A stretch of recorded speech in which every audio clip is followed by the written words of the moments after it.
폭력의 세상에 구원의 희망, 아브라함이란 제목으로 하나님의 말씀 증거하도록 하겠습니다. 오늘 드디어 이제 태고사 이야기의 마지막 본문인 다섯 번째 족보 이야기를 이제 함께 나누는데요. 창세기는 이제 크게 두 파트로 나누는데 1장부터 11장까지 11장 이제 26절까지를 태고사 이야기라고 그러고요. 그러니까 원시 역사 태고사 이야기라고 그러고, 그리고 11장 27절부터 이제 50장까지를 이제 족장사라고 얘기를 합니다. 족장사. 오늘은 이제 또 태고사 이야기의 마지막 본문 이제 다섯 번째 족보 이야기인데요. 우린 지난주 바벨탑 사건에 대해서 함께 나누면서 하나님께서 바벨탑으로 상징되는 인류의 교만, 즉 탑을 하늘에까지 쌓아 올려서 우리 이름을 내겠다는, 우리 힘으로 우리를 구원하겠다는 하나님에 대한 이 반역을 보고 그들의 언어를 혼잡케 하심으로 그들을 온 땅에 흩으셨다라고 했습니다. 이거 이제 하나님께서 인간의 교만은 반드시 심판하심을 이제 잘 보여주는 이야기죠. 이 바벨탑 이야기는. 그리고 이제 하나님은 이제 그들 중에 오직 한 사람을 택하셔서 그의 하나님이 되어 주시고 그를 구원해 주시고 그를 통해 온 인류를 구원해 주실 계획을 이제 세우게 되십니다. 그리고 이제 하나님께서 그 한 사람을 준비하시는 과정을 말씀해 주시는데, 이제 그걸 홍수 때로 거슬러 올라가서 그때부터 다시 이제 말씀해 주기 시작합니다. 그게 이제 오늘 본문 말씀이에요. 그래서 10절에 이렇게 말씀을 시작합니다. 셈의 족보는 이러하니라. 셈은 100세 곧 홍수 2년에 아르박삿을 낳았고. 셈의 족보는 이러하니라. 이제 족보 이야기, 다섯 번째 족보 이야기입니다. 이게. 그러니까 창세기 10장 1절부터 이제 창세기 11장 이제 9절까지가 네 번째 족보 이야기인데, 이 네 번째 족보 이야기가 이제 노아의 아들들, 셈과 함과 야벳의 후손들, 인류의 조상들에 대한 이제 이야기라면, 이제 이게 11장 9절에서 거치고, 이제 11장 10절 오늘 본문에서 이제 다섯 번째 이제 족보 이야기를 말씀을 해 주고 있습니다. 이게 셈의 족보 이야기는, 셈의 족보에 대해서는 앞에 10장 이제 21절 이하에서도 잠깐 살펴봤었는데요. 일부를 살펴본 거죠. 근데 그건 어디까지나 인류의 조상들 족보에 이제 포함된 이야기를 하고 있는 것이고, 이제 하나님의 심판으로 이제 온 땅에 흩어진 그 인류와는 구별되는 하나님께 선택받은 자로서의 이 셈의 족보에 대해서 다시 말씀해 주시는 겁니다. 그리고 이제 그 족보는 홍수 심판에서 살아남은 그 노아의 아들들 중에 셈에서부터 시작된 것이다. 이렇게 이제 말씀을 하고 있는 거죠. 그래서 셈이 100세 곧 홍수 후 2년에 아르박삿을 낳았다. 이렇게 말씀을 하고 있는 거예요. 홍수 후 2년. 홍수 후 2년. 근데 이때가 셈이 몇 살이라고요? 100세. 100살. 홍수 후 2년에 100살이라는 거예요. 홍수 때는 몇 살이라는 얘기예요? 98세. 98세였다는 거죠. 그런데 창세기 5장 32절과 창세기 7장 11절에 보면은 이런 말씀이 나옵니다. 노아가 500세 때 아들을 낳았다. 이렇게 말씀을 하고 있고, 그리고 창세기 이제 7장 11절에 보면은 이제 노아가 600세 때 홍수가 일어났다. 이렇게 말씀을 하고 있습니다. 그러니까 노아의 장자의 나이는 100세가 되는 게 맞는 거죠. 근데 셈은 지금 98세이니까 셈이 장자가 아니다라는 것을 보여주고 있는 겁니다. 그러니까 오늘 이 본문도 앞에서 우리가 살펴봤던 창세기 9장 24절 말씀, 그리고 창세기 10장 21절 말씀과 함께 노아의 장자가 셈이 아니라 야벳임을 이제 보여주는 그런 말씀으로 보기도 하는 겁니다. 학자들이. 그런데도 항상 이제 셈을 제일 먼저 언급하는 건 그가 영적 장자, 영적으로 장자이기 때문에 그렇다는 겁니다. 이건 아브라함도 마찬가지인데요. 아브라함도 26절에 보면, 오늘 본문 마지막에 26절에 보면 이렇게 말씀하고 있죠. 데라는 70세에 아브라함과 나홀과 하란을 낳았더라. 이 이 말씀을 보면 마치 아브라함이 맨 앞에 언급이 되어 있기 때문에 마치 아브라함이 장자인 것처럼 보이는데 실제로 많은 학자들은 아브라함이 장자가 아니라 하란을 장자로 봅니다. 그 이유는 우리가 다음 주에 이제 살펴보겠지만 이 아브라함의 동생이 나홀이잖아요. 이 나홀. 근데 이 나홀이 누구랑 결혼을 하냐면 하란의 딸, 이 형. 여기 보면 세 번째 나오는 이 하란의 딸과 결혼을 합니다. 그리고 하란의 또 아들이 롯, 아브라함의 조카 롯인데, 이런 걸 보면 이 하란이 이 형제들 중에서 가장 나이가 많은 것처럼 보이는 거예요, 실제로. 그래서 많은 학자들은 하란이 제일 큰 형이고 장자고, 그리고 나이 차를 많이 두고서 그 다음에 아브라함과 나홀이 태어났다 이렇게 보고 있습니다. 그런데도 여기서도 아브라함이 마치 장자인 것처럼 맨 앞에 언급을 하고 있는데 그건 아브라함이 영적 장자이기 때문에 그렇다는 겁니다. 영적 장자는 하나님 보실 때 장자인 거예요. 그러니까 사람들이 볼 때는 나이 순으로 장자를 보지만 하나님 보실 때는 다르다는 거예요. 하나님 볼 장자는. 그러니까 하나님 볼 때 장자. 그걸 이제 영적 장자라고 하는데요. 장자는 부모의 유산, 부모의 재산을 물려받는, 재산을 물려받는 상속자를 말하는 겁니다. 장자는. 그러니까 이 장자라는 이 의미를 가지고 성경에서는 하나님 나라를 상속받는 자를 장자라고 말씀하고 있는 거예요. 이걸 영적 장자라고 그러는 거예요. 하나님 나라를 상속받는 자를 장자. 그래서 성경에서는 이 장자를 대단히 중요하게 말씀을 하고 있습니다. 그래서 장자라도 죄를 범하면 장자의 명분을 옮겨버린다고 말씀을 하고 있고, 이게 역대상 5장 1절 말씀이잖아요. 르우벤은 장자라도 그의 아버지의 침상을 더럽혔으므로 장자의 명분이 이스라엘의 아들 요셉의 자손에게 돌아가서 족보의 장자의 명분대로 기록되지 못하였으므로 장자의 명분을 옮겨버리시는 거예요. 죄를 범하니까. 그리고 장자의 명분을 멸시해서 팥죽 한 그릇에 팔아버린 그 장자의 명분을 팥죽 한 그릇에 팔아버린 에서는 하나님께서 두고 저주하시죠. 히브리서 12장 16절에 음행하는 자와 혹 한 그릇 음식을 위하여 장자의 명분을 판 에서와 같이 망령된 자가 없도록 살펴라.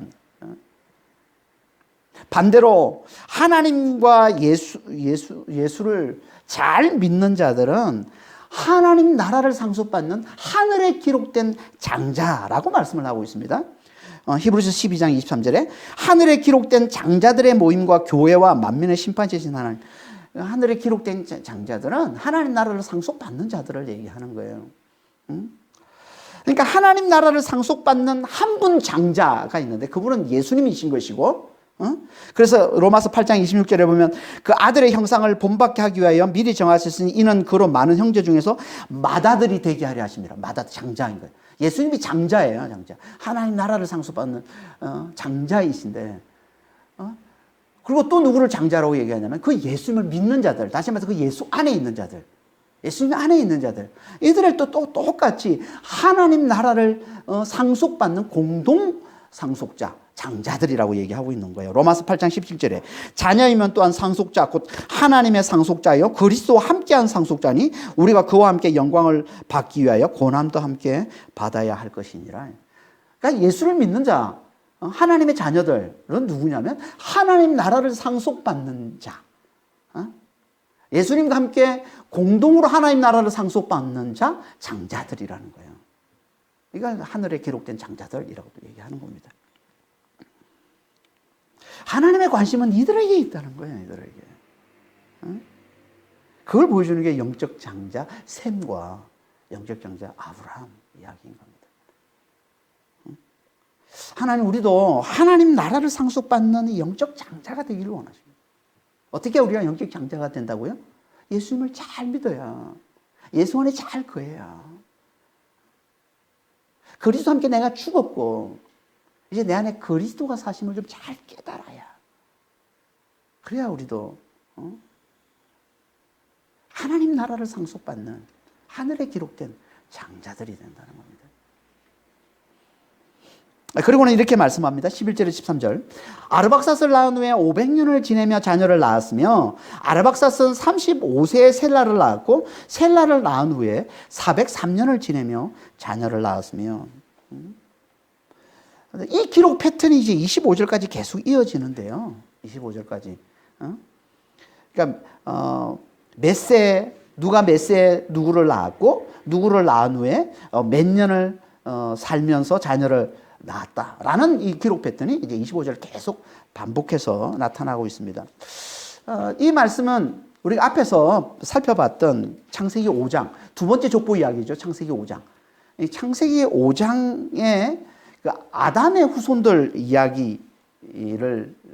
이야기와 아주 흡사합니다.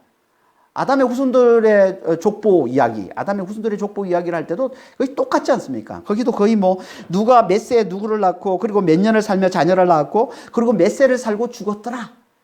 이 기록 패턴이 계속 반복돼서 나타나잖아요. 그러니까 몇 세를 살고 죽었더라 라는 요 말만 빼고는 오늘 본문하고 똑같은 거예요. 그러니까 창세기 5장과 오늘 본문은 대단히 이제 흡사한 거죠. 그리고 또 한 가지 또 중요한 공통점이 있는데 그건 창세기 5장에서도 아담에서 그의 가장 중요한 후손인 노아까지 10대를 말씀하고 그리고는 노아의 이야기를 6장에서 9장까지 아주 길게 이야기하고 있는 것처럼 오늘 본문에서도 셈에서 그의 가장 중요한 후손 아브람까지 10대를 말씀하고 딱 10대입니다. 똑같이.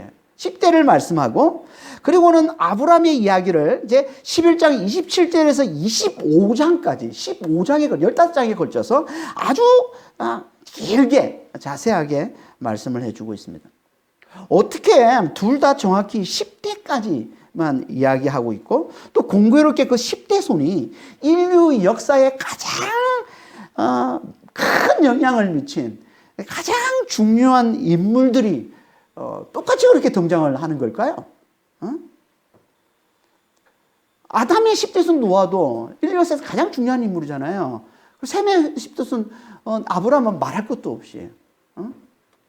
그러니까 하나님은 아브라함의 10대손 노아를 세상에 대한 하나님의 심판과 구원을 압축해서 보여주는 그 주인공으로 하나님이 쓰신 거라면 셈의 10대손 아브라함은 세상에 대한 하나님의 심판과 구원을 오랜 역사를 통해서 아주 긴 호흡으로 계속 나타내 보여주는 주인공으로 쓰고 계신 겁니다.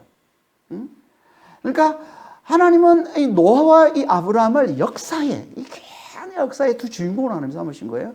그걸 압축해서 보여주자가 노아인 것이고, 그걸 아주 긴 호흡으로 오랜 역사를 통해서 나타내 보여주고 있는 주인공이 아브라함인 거죠. 그러니까 창세기의 두 주인공은 노아와 아브라함인데, 그 둘 중에 더 중요한 아브라함인 거죠. 오죽하면 이 태고사 이야기가 그러니까 역사 이전에 원시 역사 이야기가 11장 26절까지가 이제 태고사 이야기인데 이것도 11장밖에 안 되는데 아브라함의 이야기만 아브라함 한 사람의 이야기가 11장 27절에서부터 25장까지 15장에 걸쳐서 이 아브라함의 이야기를 얘기한다는 얘기는 창세기 주인공이 아브라함이란 얘기예요. 이게 본론이란 얘기예요. 그만큼 하나님께서 너무나 중요하게 다루고 있는 인물이 아브라함이라는 거죠.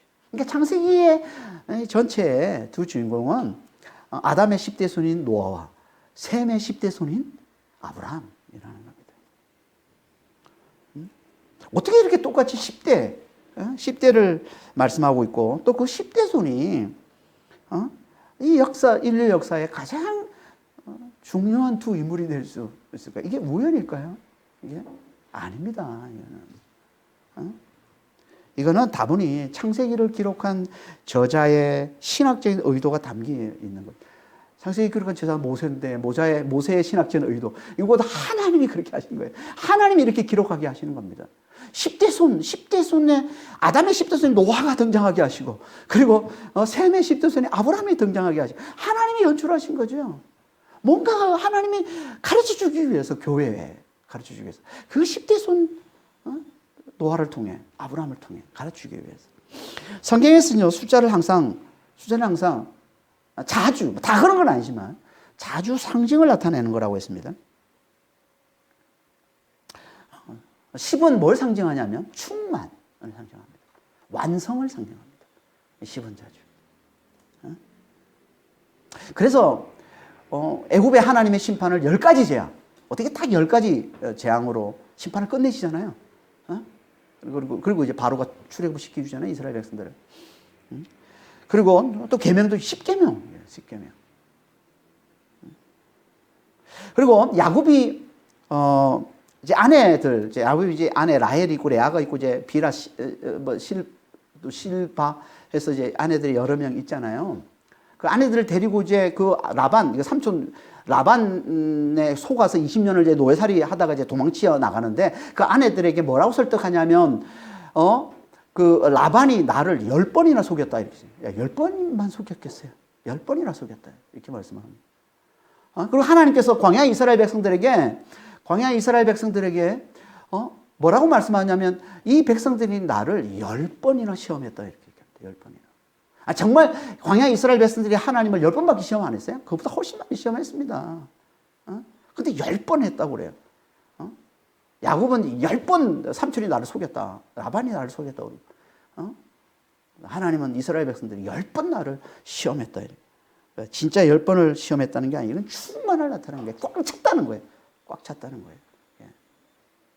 그래서 이제는 야곱이 10번이나 나를 속였기 때문에 이제 내가 이제 참을 수가 없다. 그래서 이제 도망쳐 가는 거잖아요. 그 라반에게서 도망쳐서 다시 고향으로 돌아가는 겁니다.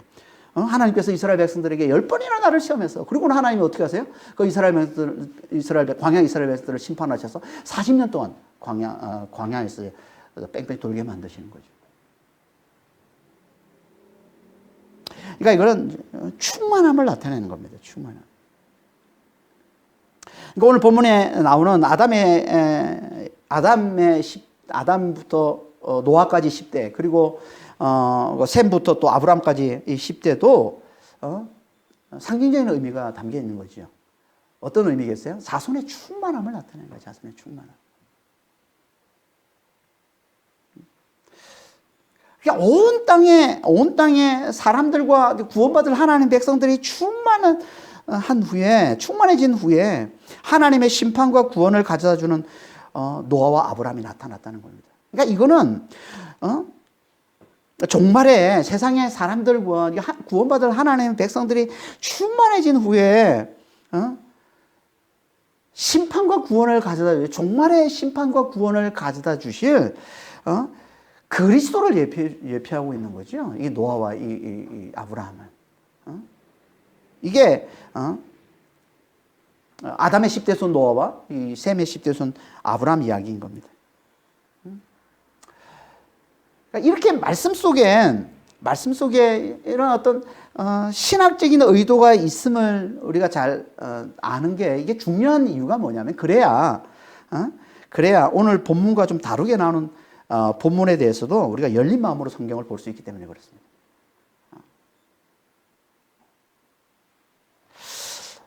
같은 셈의 족보를 말씀하고 있는데 오늘 본문과 좀 다르게 나오는 본문이 있습니다. 그게 누가복음 3장이에요. 누가복음 3장 34절에서 36절을 보면 똑같이 오늘 본문과 똑같은 셈의 족보를 말씀하고 있습니다.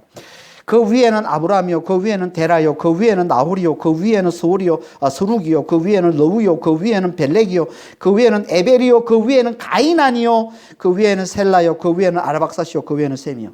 셈의 족보를 얘기하고 있는데 근데 오늘 본문에 등장하지 않는 이름이 있습니다. 그게 뭐예요? 가이난이에요. 여기 누가복음 3장에만 이제 가인이라는 이름이 등장합니다. 아브라함의 조상 중에.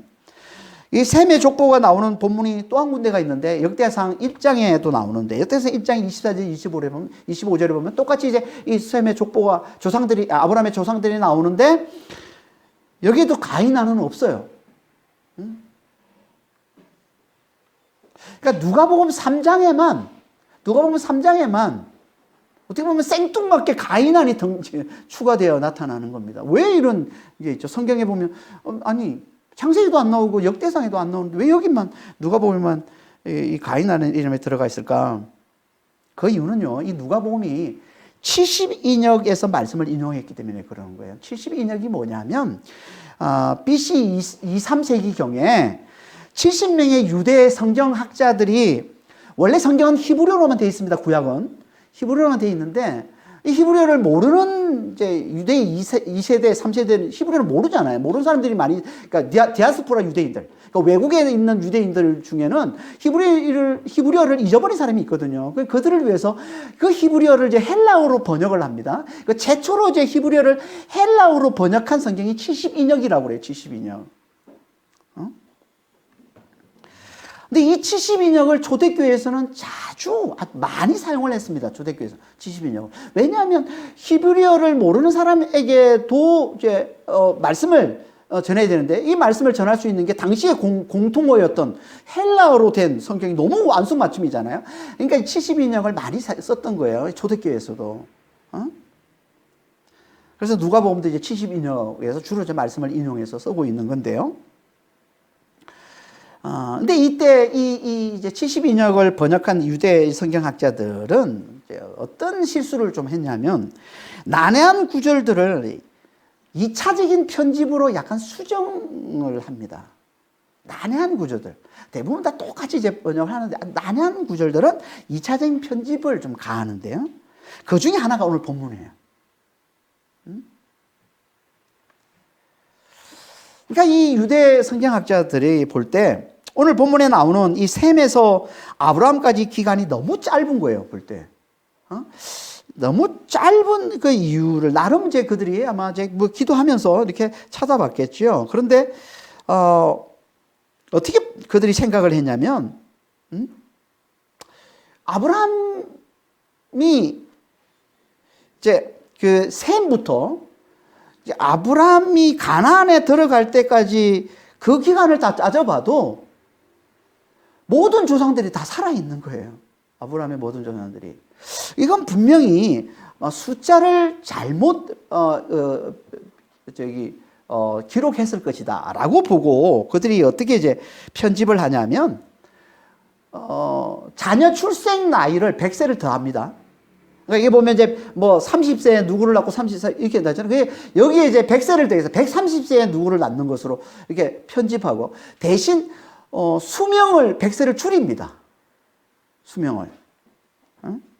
그런 식으로 이제 편집을 좀 하게 되고 또 창세기 5장과 똑같이 여기에도 아브라함 이전의 10명의 조상이 나타나야 된다고 여겼던 거예요. 그래서 여기에 조상 중에 아브라함 조상 중에 가이난을 추가로 다시 편집하게 된 거예요.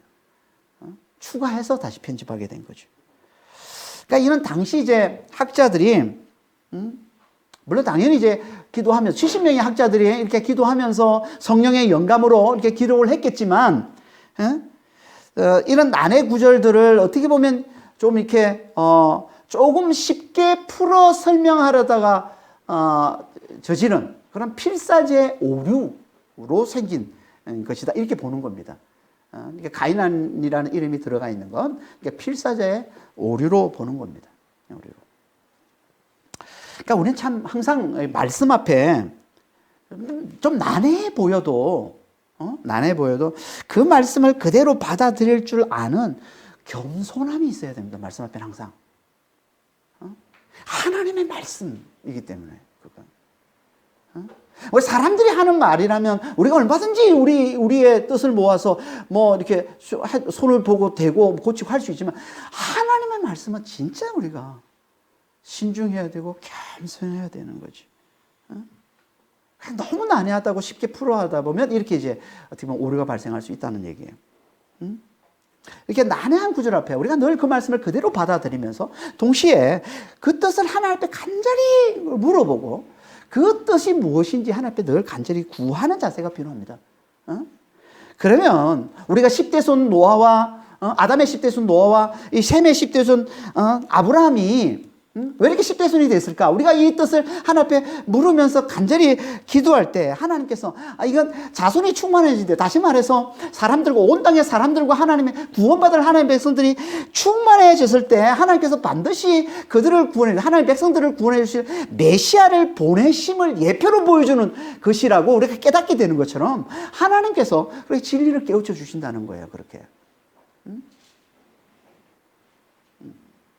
왜 하나님께서 이렇게 예표를 보여주시는 걸까요? 예표를.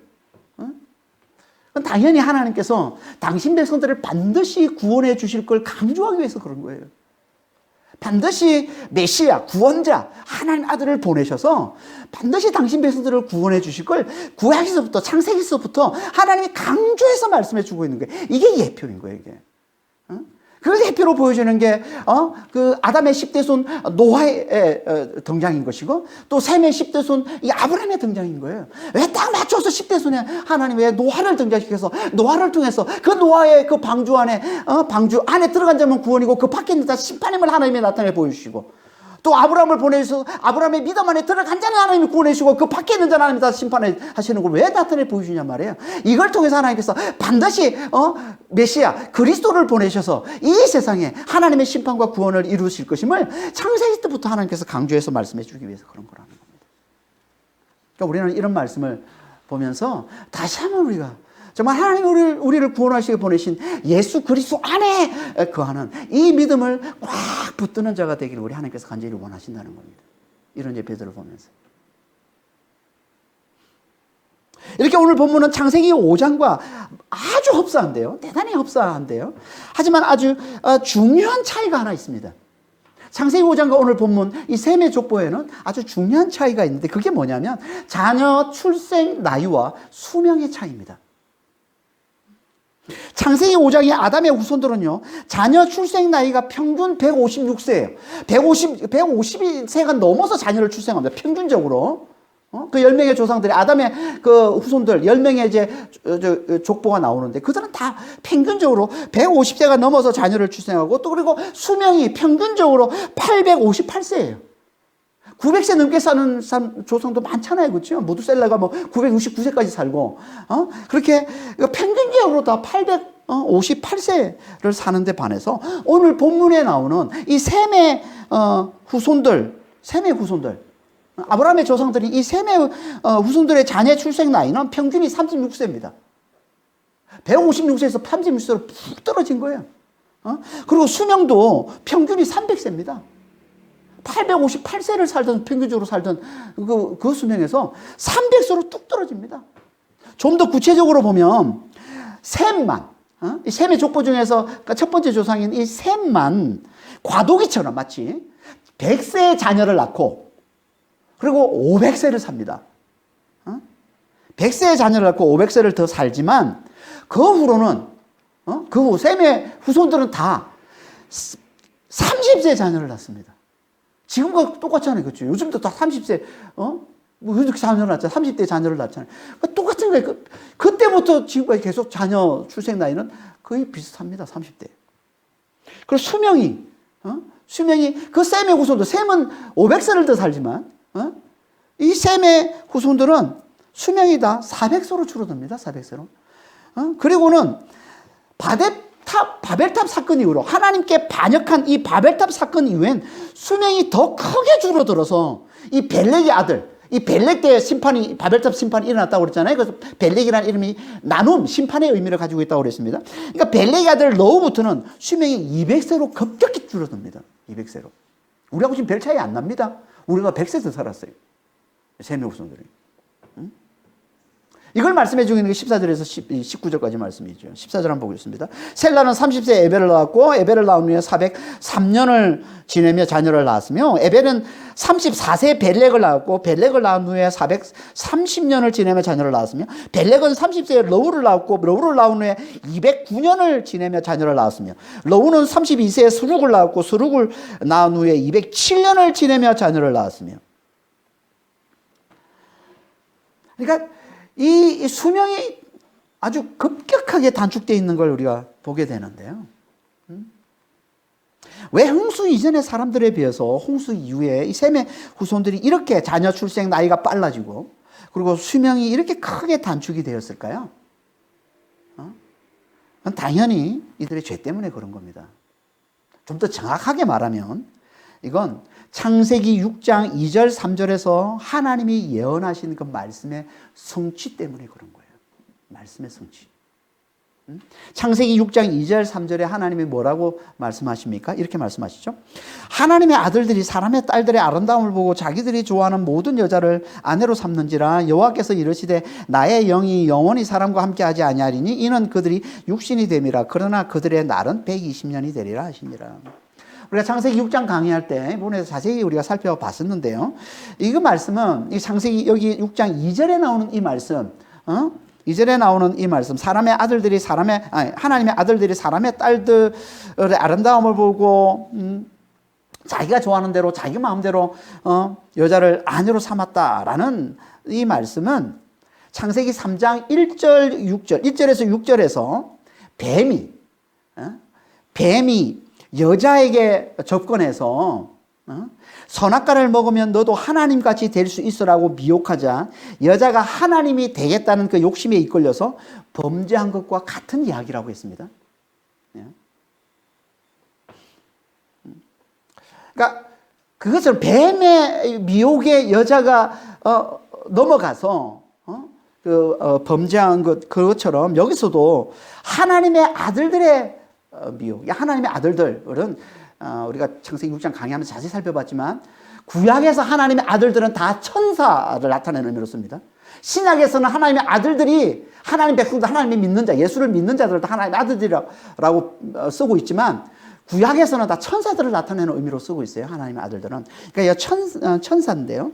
그러니까 우리가 생각하기에는 지금 우리 지금 이 시대, 이 과학 만능 시대에서는 도저히 지금 뭐 이렇게 받아들일 수 없는 그런 이제 내용이지만 성경의 말씀을 우리가 이제 근거로 해서 보면 이건 이제 하나님의 아들들, 곧 천사들이 이제 사람의 딸들에게 찾아와서 나와 결혼하면 너도 나처럼 하나님의 아들이 될 수 있다고, 천사가 될 수 있다고 미혹을 하자 거기에 사람의 딸들이 하나님의 아들이 되고 싶은, 천사가 되고 싶은, 다시 말해서 하나님이 되고 싶은 그 욕심에 이끌려서 그 천사들과 결혼한 거라고 했습니다. 그래서 태어난 자들이 네피림, 거인들이라는 거지요. 준신으로 당시에 여겼던 그런 이제 네피림 후손들이 이제 태어났다고 했는데요. 그러니까 이 말은 창세기 3장에서 개인적으로 일어난 이 뱀의 미혹과 인간의 범죄가 집단적으로 일어난 것 같다는 거예요. 집단적으로. 창세기 3장에서는 개인적으로 일어나죠. 뱀이 찾아와서 여자를 그때 여자와 아담밖에 없었으니까 여자에게 찾아와가지고 미혹해서 이제 범죄를 저지르게 만들었다면 창세기 6장은 집단적으로 그 앞에 이제 아담의 10대 손을 얘기하고 사람이 온 땅에 충만해진 때를 얘기하는 거예요. 10대 손을 얘기하고 이제 노아가 등장할 때 그때 이제 일어난 이야기를 하고 있는 겁니다. 그때 집단적으로 하나님의 아들들이 미혹을 하게 되고 똑같이 여자들이 그 미혹에 넘어가서 범죄케 되는 이야기가 이게 2절 말씀이라는 거예요. 자세한 내용은 이제 창세기 6장 강의 말씀을 다시 한번 들어보시길 바랍니다. 이렇게 내가 하나님의 아들들이 되겠다고, 내가 천사가 되겠다고, 다시 말해서 내가 하나님이 되겠다는 이 육체 욕심에 완전히 사로잡혀 있는 걸 3절에서는 뭐라고 표현해요? 한마디로 육체가 되었다 이렇게 얘기를 하고 있는 거예요. 3절에서. 이게 육체가 되었기 때문에 이제 내 영이, 하나님의 영이 그들과 함께하지 않을 것이다 라고 말씀하고 있다는 거예요. 그리고는 이제 그들의 날이 120년이 될 것이다 이렇게 말씀했다는 겁니다. 육체가 되었기 때문에, 그러니까 육체의 욕심에 완전히 사로잡혀 사는 존재, 육체가 됐기 때문에 이제 내 영이 함께하지, 하나님의 영이 함께하지 않을 것이다. 하나님의 영이 함께하지 않는다는 말은 결국은 심판이고 죽음인 거죠. 이 말은 120년 후에 심판으로 세상을 멸망할 것이다.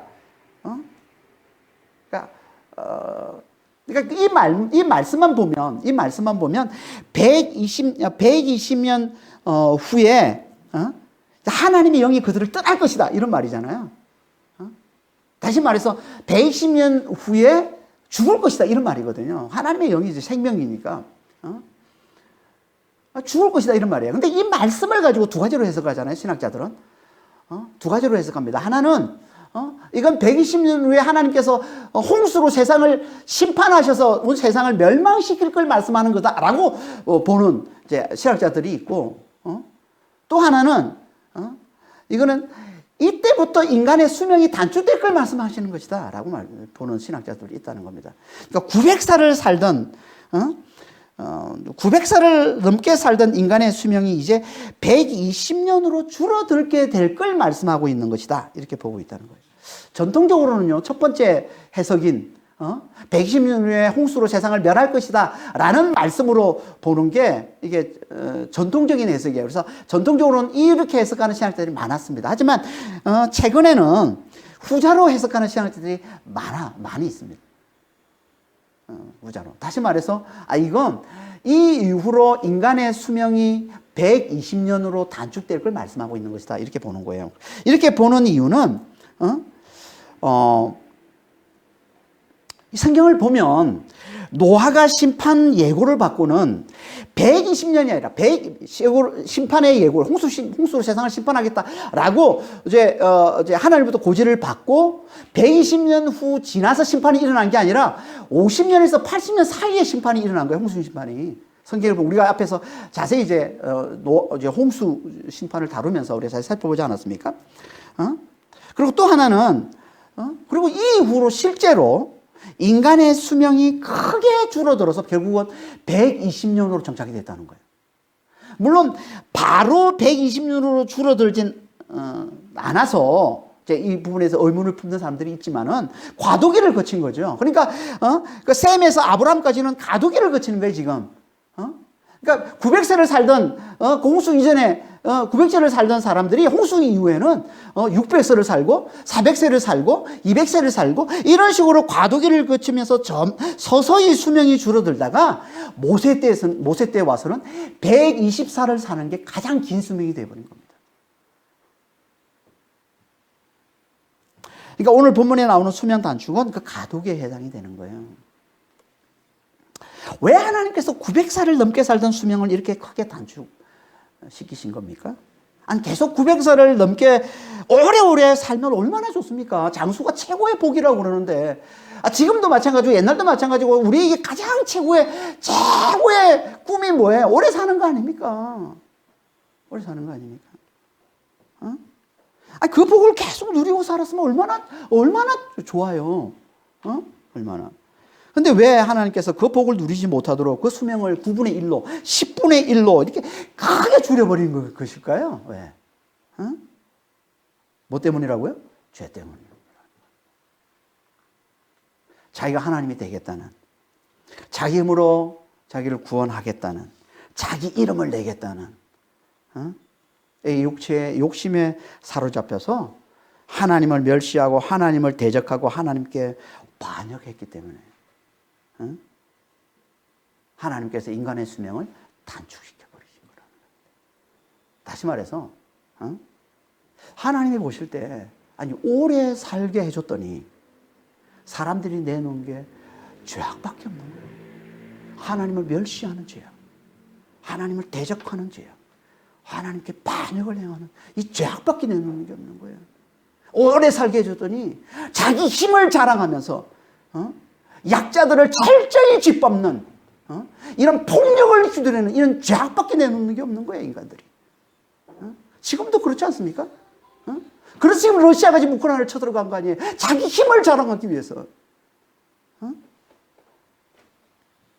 자기 힘을 자랑하면서 탱크를 앞세우고 미사일을 퍼붓고 하면서 그 힘없는 그 우크라이나 국민들을 무참히 학살하고 있지 않습니까, 지금? 그 힘 앞에 온 세상이 꼼짝 못하고 입으로만 비난하면서 자기에게 피해가 올까봐 두려워 벌벌 떨며 숨어 있잖아요, 다들.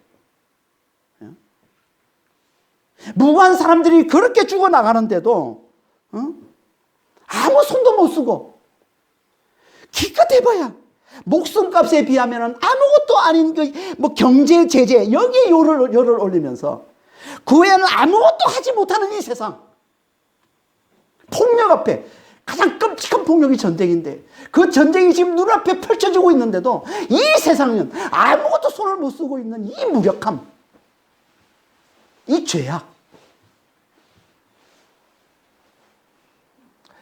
저는 이제 CNN을 좀 자주 보는데 막 안에서 울분이 터져 나오는 거예요. 한 기자가 막 참지 못해가지고 그 영국 총리 앞에 대들고 독일 총리 앞에 대들면서 소리치는 걸 들으면서 푸틴보다 더 나쁜 놈이라고. 바이든, 보리스 존슨, 술취, 너희들은 푸틴보다 더 나쁜 놈이라고. 그 눈앞에 지금 사람들이, 아이들이 이렇게 대량 학살당하고 있는데 어떻게, 우리는 절대 개입 안 해. 우리는 절대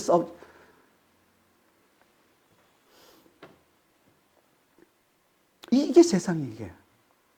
폭력이 최고의 세상. 폭력이 만능인 세상. 약육강식의 짐승만도 못한 이 세상.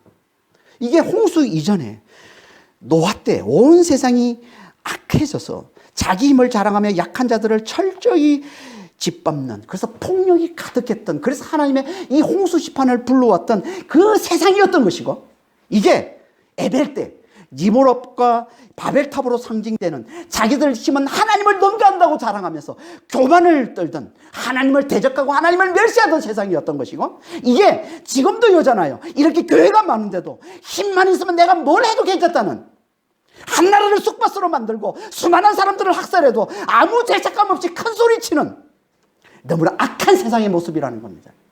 이게 세상이라는 게, 이게 하나님 보실 때 이게 세상의 모습이라는 거예요. 이게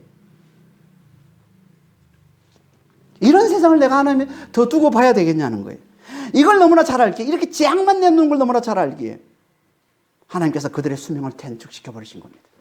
하나님 우리의 수명을 단축시켜 버리신 거예요. 오래 살면 더 많은 재앙만 내놓는 게 너무나 뻔하니까, 그걸 너무나 잘 아시니까 그들에게 최소한의 수명만 허락하시고, 그 최소한의 수명이 뭐예요? 하나님께 돌아올 시간. 이게 120년인 겁니다. 하나님께 돌아올 이 시간만 허락하시고 하나님 그들을 심판해 버리신 거예요. 이게 하나님께서 인간의 수명을 120년으로 단축시킨 이유인 거예요. 그러니까 인간의 이 수명 단축은 인간의 죄악에 대한 하나님의 심판인 거예요. 900살을 살 수 있었던 우리가 그 9분의 1, 그 10분의 1로 수명이 단축된 이거는 재앙만을 내놓는 인간들에 대한 하나님의 심판인 거예요.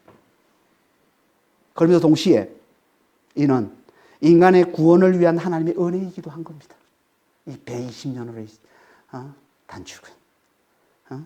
이렇게 죄악이 가득한 인간들을 얼마든지 그냥 바로 철저히 멸하실 수도 있지만, 그러지 않고 120년으로 수명을 단축해서라도 살게 해 주신 건 심판 중에도 긍휼을 잊지 않으시는 하나님께서 어떻게 해서든 그들을 구원해 주시려는 은혜의 열심인 거예요. 이게 120년인 겁니다.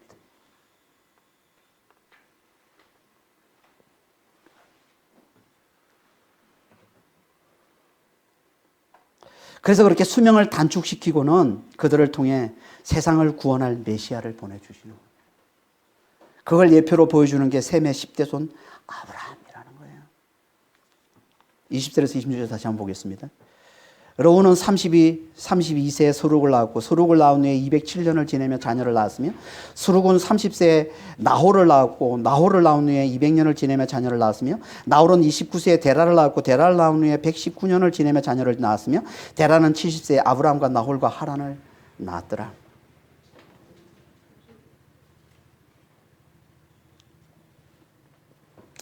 홍수 심판 후에, 노아 때 홍수 심판에서 노아와 그 가족을 구원한 노아의 방주가 그리스도 안에서 우리를 구원해 주실 걸 예표한 거라고 했죠. 그랬던 것처럼 이제 하나님께서 이 바벨탑 심판으로 온 땅에 흩어졌지만, 그래도 여전히 개보라도 남 못 준다고 여전히 자기 힘을 자랑하며 세상을 온통 이 폭력의 세상으로 만들며 멸망으로 치닫고 있는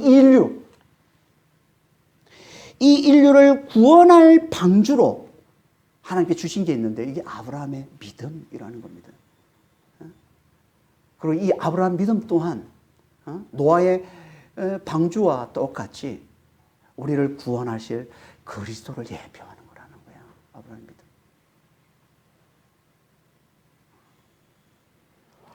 그래서 갈라디아서 3장 29절에 이렇게 말씀하고 있는 거예요. 너희가 그리스도의 것이면 곧 아브라함의 자손이요 약속대로 유업을 이을 자니라. 아브라함의 자손.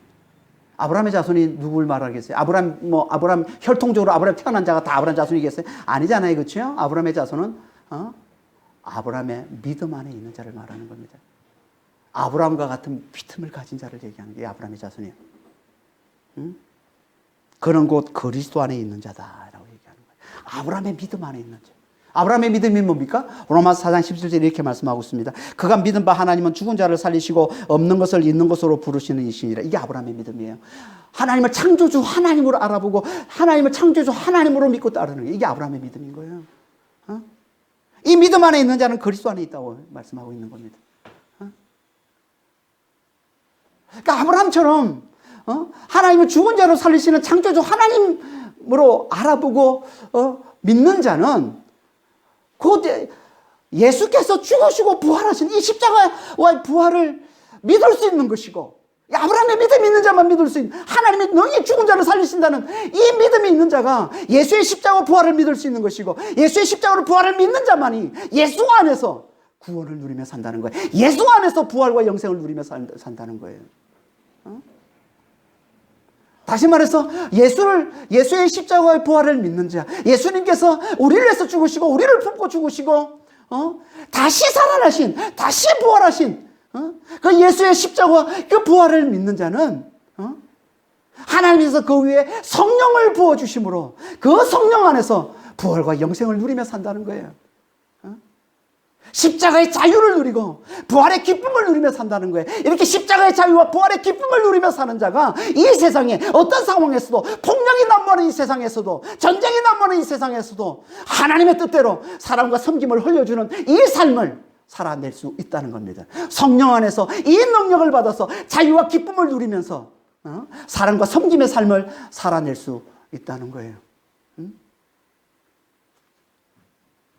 이게 하나님께서 아브라함 안에 주신 구원의 방주로, 구원의 희망으로 아브라함의 믿음 안에서 당신의 백성들을 삶을 살게 해주시는 하나님의 놀라운 축복이라는 겁니다.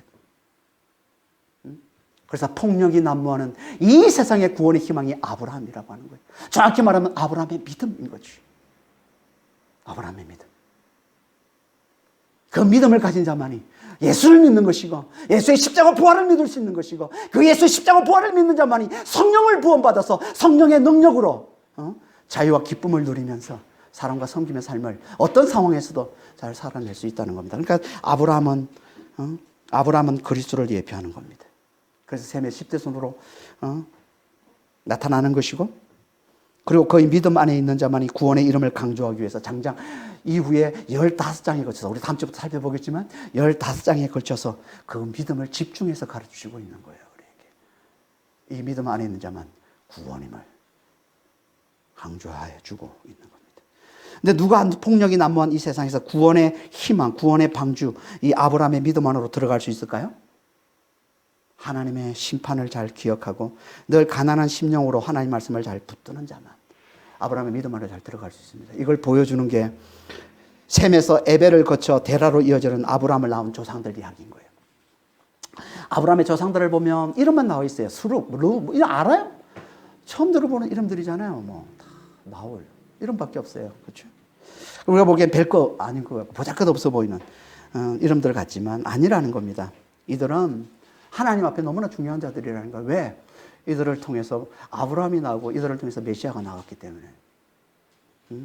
그리고 하나님은 이들을 들어서 아브라함을 낳아 그 믿음 안으로 들어갈 자들이 누구인지를 보여주십니다. 이들을 들어서. 그들이 바로 아브라함을 낳은 조상들을 대표하는 에벨과 데라인 거예요. 에벨과 데라.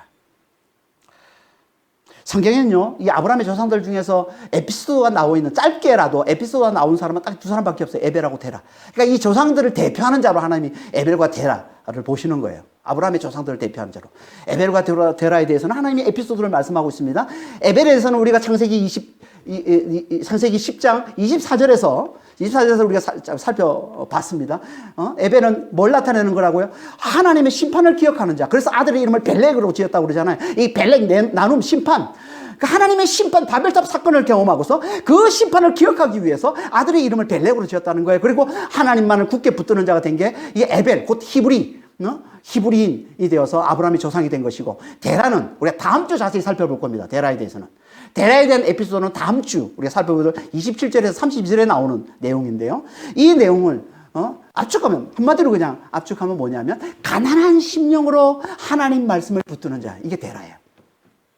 가난한 심령이 되어서 하나님의 말씀을 굳게 붙든 자가 되어서 아브라함의 조상이 된 자, 이게 데라인 겁니다. 그러니까 하나님은 이들을 들어서, 에벨과 데라를 들어서 우리가 어떻게 해야 아브라함의 믿음 안에 들어가 구원에 이룰 수 있는지를 잘 보여주는 겁니다. 그게 뭐라고요? 하나님의 심판을 기억하고 가난한 심령으로 하나님의 말씀을 굳게 잘 붙드는 자가 되는 겁니다.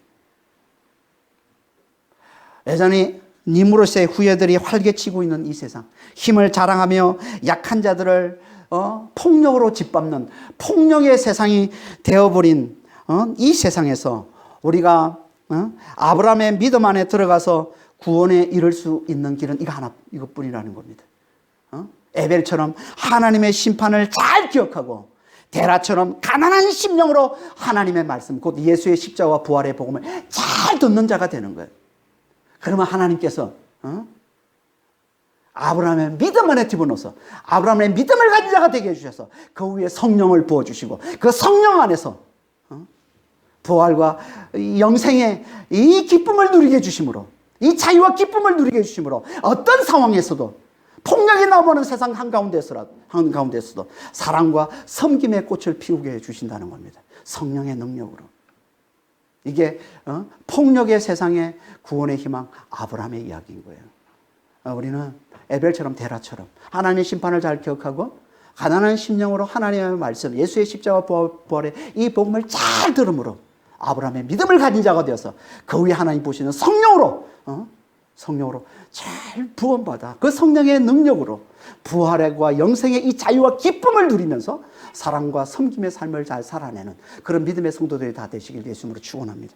기도하겠습니다. 하나님 아버지, 자기 힘을 자랑하는 이 니무롯과 바벨탑의 후예들로 가득한 이 세상에서, 그래서 전쟁과 폭력이 난무하는 이 세상에서 하나님의 은혜로 구원에 이를 수 있는 길은 하나님이 보내신 이 구원의 길, 아브라함의 이 믿음 안에 들어가는 것밖에 없습니다. 주님, 정말 저희들은 아브라함의 믿음 안에 들어간 자가 되게 도와주시옵소서. 구원의 방주, 구원의 희망인 이 아브라함의 믿음 안에 들어간 자가 되게 하여 주시옵소서. 정말 에벨처럼 하나님의 심판을 잘 기억하고, 데라처럼 가난한 심령이 되어서 하나님의 말씀을 굳게 잘 붙드는 자가 되어 아버지는 아브라함의 이 믿음 안에 들어간 자가 되게 하셔서, 아버지여, 정말 그 위에 성령을 부어주심으로 그 성령의 능력으로 부활과 영생의 이 자유와 이 기쁨을 누리면서 어떤 상황에서도, 폭력이 나보는 이 세상 가운데서도 아버지여, 사랑과 섬김의 꽃을 잘 피워내는 그런 믿음의 성도들이 다 될 수 있도록 저희를 축복해 주시고 인도하여 주시옵소서. 감사하며 우리 주 예수 그리스도로 기도합니다.